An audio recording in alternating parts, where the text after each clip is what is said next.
अस्सलाम वालेकुम। Chapter number 20 exercise 20.3 हम डिस्कस कर रहे हैं। लेक्चर आज का हमारा होगा 15। लेक्चर नंबर 15 में हम बात करते हैं क्वेश्चन नंबर 5 के पार्ट 2 की, जिसमें आपको कहा जाता है find the value of K if the roots of the equation 3x² - 2x + 7k + 2 = 0 satisfy the relation 7α - 3β = 18। आपको के की वैल्यू फाइंड करनी है, जबकि आपको एक इक्वेशन दी हुई है और उसको आपको कहता है कि इसमें ये कंडीशन जो है आपके पास, ये रिलेशन जो है ये सेटिस्फाई करेगी इक्वेशन, यानी इसके जो रूट्स आएंगे जो अल्फ़ा और बीटा हैं वो क्या करेंगे, इस कंडीशन को सेटिस्फाई करेंगे, यानी कि 7 times of alpha - 3 times of beta equal आएगा 18 के। सो सोल्यूशन लिखेंगे हम। सोल्यूशन के बाद इक्वेशन जो हमें दी हुई होती है उस इक्वेशन को लिखते हैं। अगर वो अरेंज ना हो उसको सबसे पहले अरेंज करते हैं। अब चूंकि अरेंज है पावर 2x की, फिर x की पावर 1 है, फिर कॉन्स्टेंट है equal to 0, it means arrange है। लिहाजा हम यहाँ बात करेंगे a की वैल्यू है 3, क्योंकि आपको पता है a x² का कोफिशिएंट होता है। x² के साथ 3 लिखा है, a 3 हो गया। x के साथ -2 लिखा है, b -2 हो गया।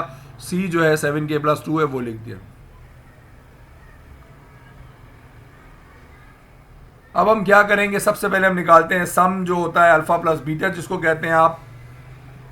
तो अल्फा प्लस बीटा का फॉर्मूला होता है -b/a, लिहाजा मैं माइनस की जगह माइनस लिख दूंगा, b की जगह जो -2 है वो लिख दूंगा और a की जगह क्या लिख दूंगा 3।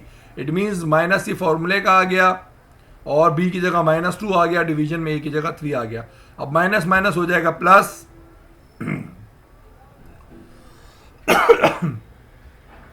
माइनस माइनस प्लस हो गया और ये 2/3 बच गया। अब यहाँ alpha plus beta equal to 2/3 आया। याद रहे जिस सवाल में आपको सेटिस्फाई करने की बात करेगा कि इस कंडीशन को सेटिस्फाई करना है, वहाँ आप अल्फा की भी वैल्यू निकालेंगे, बीटा की भी अलग से निकालेंगे और फिर उसकी मदद से आप वेरिएबल जो भी होगा m या k उसकी वैल्यू निकालेंगे।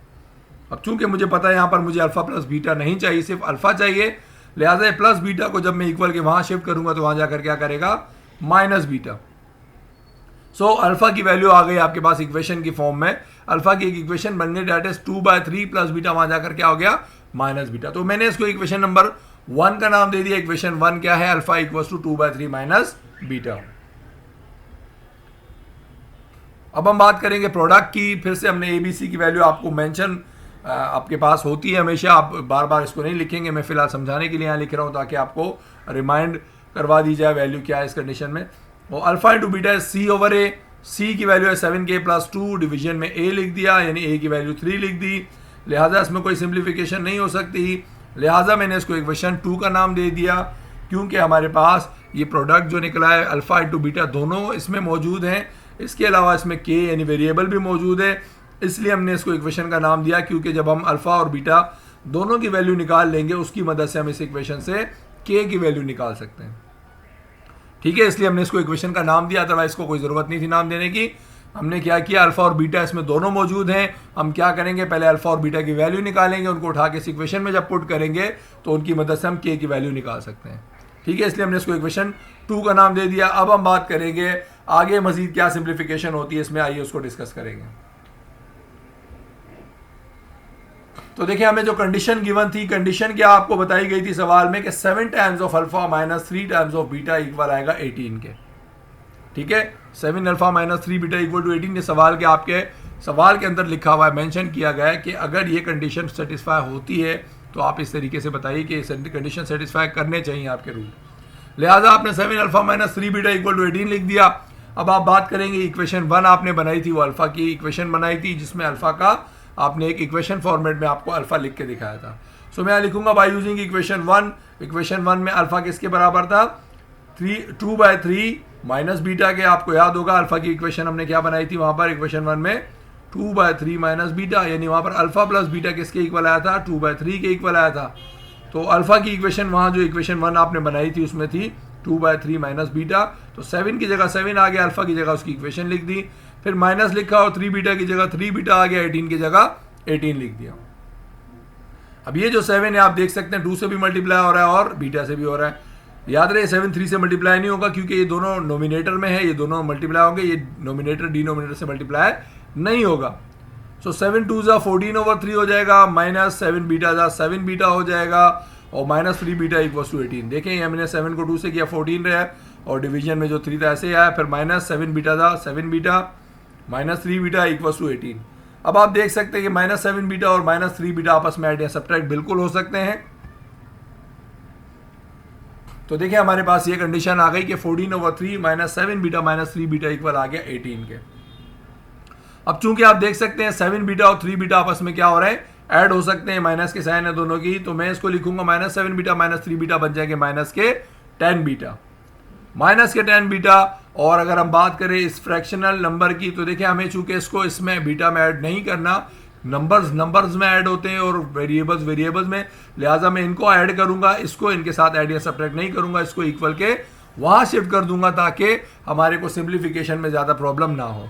सो देखिए माइनस 7 बीटा को और माइनस 3 बीटा को मैं लिख दूंगा माइनस का 10 बीटा, और 18 इसी तरह रहा। ये प्लस का 14/3 था, चूंकि इसकी साइन कुछ भी नहीं थी शुरू में, साइन हमेशा शुरू में होती है बाद में नहीं होती, तो प्लस का 14/3 वहां जाकर माइनस का 14/3 हो जाएगा। अब यहां पर आप देख सकते हैं इन दोनों को आपस में ऐड या सब्ट्रैक्ट करने का तरीका क्या है। आपको पता है 18 में से 14 माइनस नहीं करने, इन दोनों का क्या आएगा, एलसीएम आएगा। और दोनों का एलसीएम क्या आएगा, दोनों के डिनोमिनेटर में देखें, यहाँ कुछ नहीं है, 1 है, यहाँ 3 है, सो 3 1 जा 3 हो जाएगा। और उसके बाद हम इसको क्रॉस मल्टीप्लाई करते हैं, पहले डिनोमिनेटर को डिनोमिनेटर से मल्टीप्लाई करते हैं, यहाँ डिनोमिनेटर 3 है या 1 है, तो 3 1 जा 3 हो जाएगा। फिर ऊपर क्रॉस मल्टीप्लाई करते हैं, 18 3 जा माइनस 14 1 जा। तो देखिए मैंने लिख दिया माइनस 10 बीटा इक्वल्स टू, दोनों का एलसीएम लिख दिया 3 और इसको क्रॉस मल्टीप्लाई कर दिया, 18 इंटू 3 माइनस 14 इंटू 1, यानी 14 ही लिख दिया डायरेक्टली। तो अब हम क्या करेंगे, 18 को जब आप 3 से मल्टीप्लाई करेंगे तो ये आ जाएगा 54। ठीक है, ये आ गया 54 और माइनस 14 अपनी जगह ऐसे ही रहा, डिवीजन में 3 ऐसे ही रहा। तो माइनस 10 बीटा जो है आपके पास अभी तक आया है वो कितना आया, 54 माइनस 14/3 आ गया। अब आपको पता है 54 में से 14 माइनस करेंगे 40 बच जाएंगे और डिवीजन में बच गया 3। सो माइनस 10 बीटा आपके पास जो आया अब तक वो क्या आया, 40/3 आया। सो देखिए अब आप एक और चीज देखें, 10 भी यहाँ मल्टीप्लाई कर रहा है, 40 भी यहाँ मल्टीप्लाई, यानी कि 10 भी नोमिनेटर में है, 40 भी नोमिनेटर में, तो बिल्कुल एक दूसरे को काट सकते हैं। वरना इसको ऐसे समझ लें, 10 यहाँ मल्टीप्लाई कर रहा है, वहाँ जाकर डिवाइड करेगा तो 10 1 जा 10 4 जा 40, इस तरीके से करता है। लेकिन आप कोशिश करें हमेशा इस तरीके से कैंसिल करना सीखें, तो ये आपको आगे जाकर काफ़ी आसानी होगी। सो देखिए मैंने 10 1 जा 10 एंड 10 4 जा 40 काट दिया, तो ये माइनस इस तरह रह गया था यहाँ पर।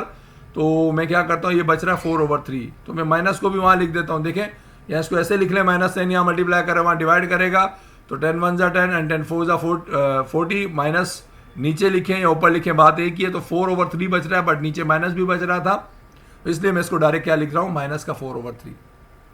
ठीक है, आप इसको ऐसे डायरेक्टली भी काट दें। फिर माइनस बीटा एक्चुअली आ रहा है तो हमें माइनस बीटा नहीं चाहिए, माइनस क्या करेंगे हम, माइनस बीटा के मतलब माइनस वहाँ शिफ्ट कर देंगे, यानी माइनस यहाँ पे लिखा है तो यहाँ पे भी माइनस से मल्टीप्लाई कर देंगे, तो ये माइनस माइनस प्लस हो जाएगा और ये माइनस रह जाएगा। तो बीटा की जो वैल्यू है वो -4/3 आ गई। अब यहां आप देख सकते हैं बीटा की वैल्यू तो आ गई। अब बीटा की वैल्यू की मदद से हम क्या निकालेंगे, अल्फा की वैल्यू। तो हम लिखेंगे putting value of alpha in equation 1। हम क्या कर रहे हैं, अल्फा की जो वैल्यू है, sorry putting value of beta हमने यहाँ लिखना था, ये मैंने गलती से अल्फा लिख दिया। Putting value of beta in equation 1। अब ये जो बीटा की वैल्यू आई इसको हम कहाँ पुट कर देंगे, इक्वेशन नंबर 1 में। ठीक है, तो यहाँ आप लिखेंगे alpha equals to 2/3 minus beta था। ठीक है ना, वैल्यू आपने यहाँ बीटा की रख दी इक्वेशन 1 में, alpha equals to 2/3 minus beta, तो माइनस आ गया और बीटा की जगह उसकी वैल्यू आ गई -4/3। तो अब आप देखें अल्फा इसी तरह रहा, 2/3 रहा, माइनस माइनस क्या हो जाएगा, प्लस हो जाएगा और 4/3 रह गया। अब इन दोनों का हम क्या कर सकते हैं, एलसीएम ले सकते हैं। दोनों का एलसीएम 3 आएगा तो 2 + 4 डायरेक्टली ऐड हो जाएंगे और 2 + 4 आपको पता है 6 होंगे। 6/3 आपके पास आंसर इत्तेफाक से। यहाँ पे भी अल्फा का क्या आ गया, 2 आ गया। प्रीवियस जो हमने एग्जांपल इसकी समझी थी उस क्वेश्चन में भी अल्फा का आंसर 2 आया था। अभी जो हम पार्ट कर रहे हैं इसमें भी अल्फा का आंसर 2 आ गया।